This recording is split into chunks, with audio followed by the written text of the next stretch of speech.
নমস্কার বন্ধুরা, আজকের বানাচ্ছি মাটন কোরমা। রেসিপিটা দেখতে দেখতে শেয়ার করে দেওয়ার অনুরোধ রইল, কিন্তু আর সাবস্ক্রাইব করে পাশে থেকো।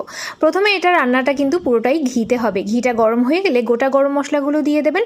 এবার 400 গ্রাম মতন মাটন আমি প্রেশার কুকারে 7টা সিটি দিয়ে সেদ্ধ করে নিয়েছি।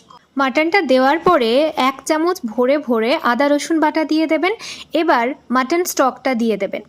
4-5 মিনিট পরে প্রয়োজনীয় মশলা, হলুদ গুঁড়ো, লঙ্কা গুঁড়ো, জিরে গুঁড়ো, ধনে গুঁড়ো, মিট মশলা, কাশ্মীরি লঙ্কা গুঁড়ো, গরম মশলা দিয়ে ভালো করে কষিয়ে নিন। পরিমাণ মতন লবণ তো দিতেই হবে। এরপর একটা মশলা বানিয়ে নেবেন।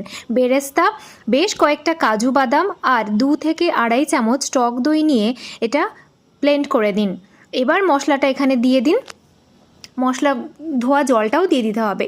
দিয়ে ভালো করে মিশিয়ে নিয়ে ঢাকা দিয়ে 25 থেকে 30 মিনিট লো আঁচে রান্না করে নিন আর এনজয় করুন।